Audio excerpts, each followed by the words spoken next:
Hello, souls and demons, and welcome back to the show.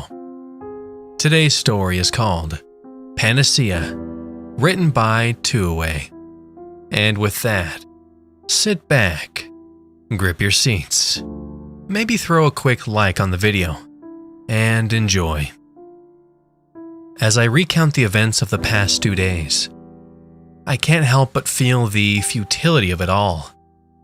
Sharing my story, warning the world. Would anyone listen? Care? They certainly will once they feel the repercussions of reckless scientific pursuits. No, perhaps they are the repercussions of empathy, of human emotion. Either way, my existence is a wad of spit on the face of God. If God truly exists, that is. I woke yesterday morning with a terrified jolt to blaring alarms. It wouldn't be the first time I'd heard them, but this time was different. There were no guards, no hordes of doctors, scientists, and researchers, all peeling me out of my prison to unceremoniously shepherd me to safety. The heavy door slowly swung open. It's time. Get out.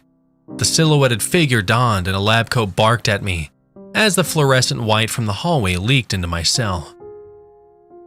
I slowly stumbled to my feet and wiped the sleep from my eyes. What time was it? Not that it really mattered. Hours, weeks, years, they'd all blended together. I hadn't seen the golden glow of sunlight for well over half of my living years. Now! The man yelled, more sternly than before. I raced after him, leaving the thick steel door ajar behind me. It felt alien, confusing, seeing all the long, sterile hallways that had become my world, empty and barren. I'd never been taken out of that room without an armed escort. Procedure more than necessity, I'm sure. Things around here were always very by the books. Rarely did I get a chance to see faces.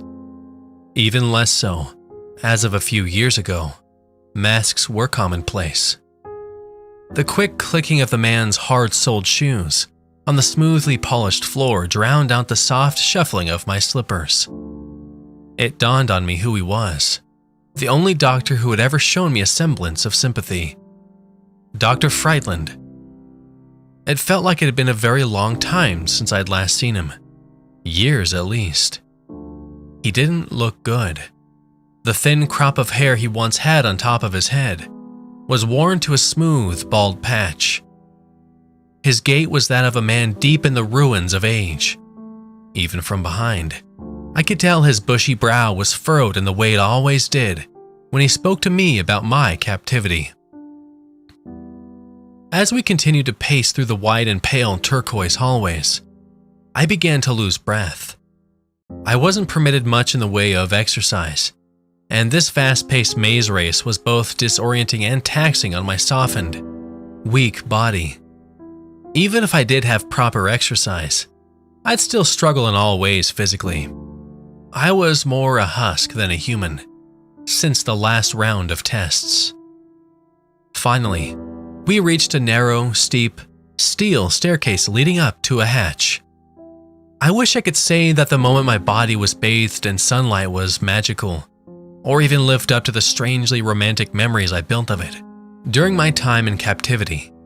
But there was nothing special, no heavenly glow. It was quite unsightly, in fact. My retinas felt like they were burning, and the heat carried on the warm breeze of summer felt uncomfortable on the skin that was so accustomed to the ambient cool of 24/7 air conditioning. Where were we even? Maybe somewhere in the southern United States. A big shiny vehicle was sitting just a few meters away. It looked clunky and unnecessarily oversized. "Get in," Dr. Friedland spat out as he closed the huge metal hatch behind me. The first few minutes of the car ride were quiet. Lightly forested back roads, no people, few animals. "Put on those clothes in the back seat." I nodded, unbuckled and reached back. A large brimmed hat, sunglasses, and a long-sleeved shirt. I suppose they were to help conceal my identity to some degree. So what's going on? Is this it? Am I free? I asked, unsure as to what freedom in this world even looked like anymore. I'll explain when we get to the first rest stop, he awkwardly said, tensing up and contorting his face muscles. Are you okay? I was cut off by Dr. Friedland. He'd burst into a terrible coughing fit. I tried to pat his back, but he slapped my hand away. I'm fine, he muttered, as he slowly pulled his hand back from over his mouth. I could see there were small specks of blood on his palm. This story won't have a happy ending, kid. We pulled onto a paved road, and Dr. Friedland turned on the radio. The sun was just setting as we stopped on the cracked pavement of a cheap motel. I waited in the car, as per Dr. Friedland's orders, while he booked us a room. The rest of the car ride had been silent, aside from the cacophonous ruckus of acid jazz blasting from the radio. I swear I even caught the doc flinch a few times. It's about time I got some answers, I thought to myself, as I sat awkwardly on the lumpy mattress. I knew I couldn't leave. I was bound once more, traded one prison for another. Only this one didn't have conditioned air. Dr. Friedland sat on the lone table in the room, elbows on the smooth, marred wood, face in his hands. So, he began, as he ran his fingers over his scalp. Where to begin? I think I've got a vague idea of why I was in there. It has to do when I got sick as a kid. The doctors all told me that I was a miracle. Yeah, a miracle. The doctor lifted a bony hand, with a plastic remote loosely in its grip, and turned on the television. After a moment, he lowered the volume to a muffled din. You have cancer, Robert. Plain and simple. You've had cancer since you were around 10 years old. Terminal. Well, it should have been. He paused and took a deep breath, as if pondering his next words very carefully. I haven't been called by my name in so long. I almost didn't make the connection. Robert. You're the next step in evolution. Your body, somehow, manages to fight off the cancer. Invariably, every test we put you through provided the same results. The cancer would grow rapidly, faster than anything we'd ever seen, but your body would eat away at the tumors. We began to test more infectious and virulent diseases on your body too. Why was I in that place? I began to ask, although already suspecting the answer. I think you know by now. You were a guinea pig. We were running tests on you to try to see how much your body could take. Why? Why was I taken away from my life, my family? How did you people get away with this? As I began to raise my voice, Dr. Friedland put a hand on my shoulder in an attempt to calm me down. The people who took you, the people I used to work for, are part of a semi-clandestine conglomerate known as corporations for a better tomorrow. One small branch, the one I worked for, is responsible for the vast majority of new pharmaceuticals and treatments. They have influence over many of the world's governing bodies and incur very little oversight. For lack of a better way to put it, they're above the law. In theory, kidnapping would be a walk in the park for them. Is my family okay? I don't know. They tried to compartmentalize their staff so as to not cause us to become attached or too invested. Hence why I was taken off of the project, your project. Anyhow, I tried researching for information on your family, but nothing turned up. Records of the miracle boy and anything pertaining to him were thoroughly scrubbed.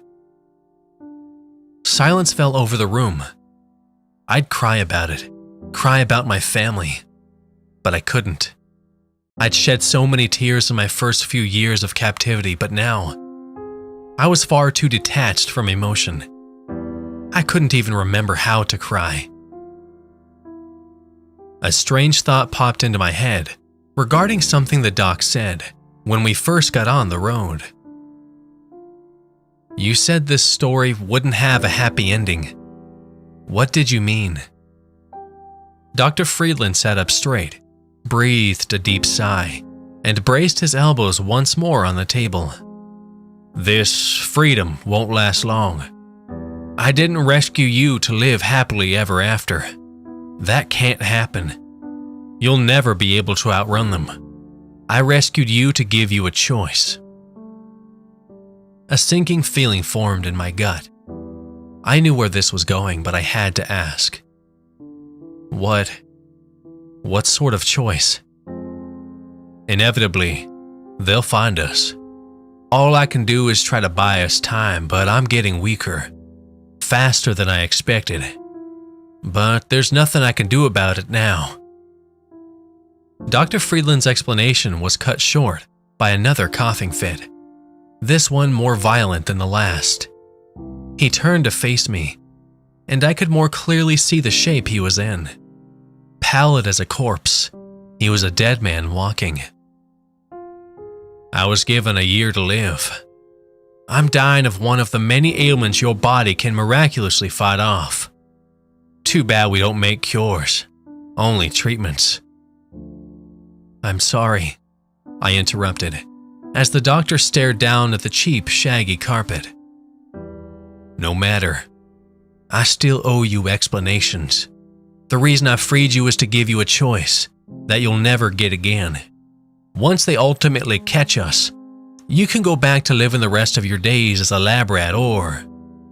He drifted off, before lifting his head up in a struggle to meet my eyes. Or, you can take your own life.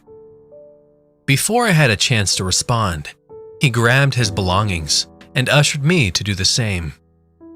We left the motel shortly after. We continued driving until we found another motel, where he booked us a room again. He made me come in with him this time. He flagrantly showed me off, as to make it clear we were staying there. Then we drove off once more. He assured me it would help throw off our pursuers and buy us more time. Why even bother staying on the run? Why don't I just off myself and we'll be done with it?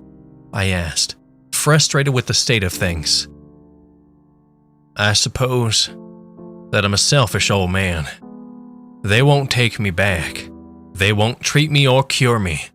Once they find us, I'm dead. I've given you a choice that I'll never have. Yet I don't know if I could make the same decision. As we continued driving into the night, it was more and more apparent that the doctor's condition was deteriorating. Once we arrived at our final destination for the night, an old campground, a thought violently spreading in my mind. I had to have answers. Doc, about the experiments. Yeah. There was one worse than the rest. It made me feel terrible every time. It was after you stopped seeing me, but I figured you may know. I can't tell you anything without having more details, he chuffed in frustration, as he struggled to set up a tent pole. I know, just let me finish. There were multiple injections, and they would keep me hooked up to a lot of devices in another room, like a hospital. Usually they'd run a few tests and send me back to my room, but this time they... What? Did they expose you to dogs? Dr. Friedland cut me off, surprise and desperation in his voice. Yeah, I thought that was weird. They let me play with a puppy, about an hour after each injection. Dr. Friedland froze, tent pole still in hand. Why? What's the significance of dogs in this whole thing? Why did they... I've made a terrible mistake, he muttered. Why? What's wrong? I never thought they'd consider doing it. I thought I convinced them not to. Doing what? What's going on? I demanded. In releasing you. In exposing you to the world. No. Exposing the world to you. I've quite possibly ensured the annihilation of our species as we know it, he said in a quiet, realizing tone. He sat down on the cold earth and began to weep. A grave air of doom fell over our barely erected campsite. I don't understand, I lied, hoping to get as much information as I could. You imbecile, he screamed as he leapt to his feet. You have no idea what we've unleashed. That experiment? They were testing bioweapons on you. They were stuffing the worst war crimes mankind has ever conceived into your body, one after another, testing the limits of how much you could take.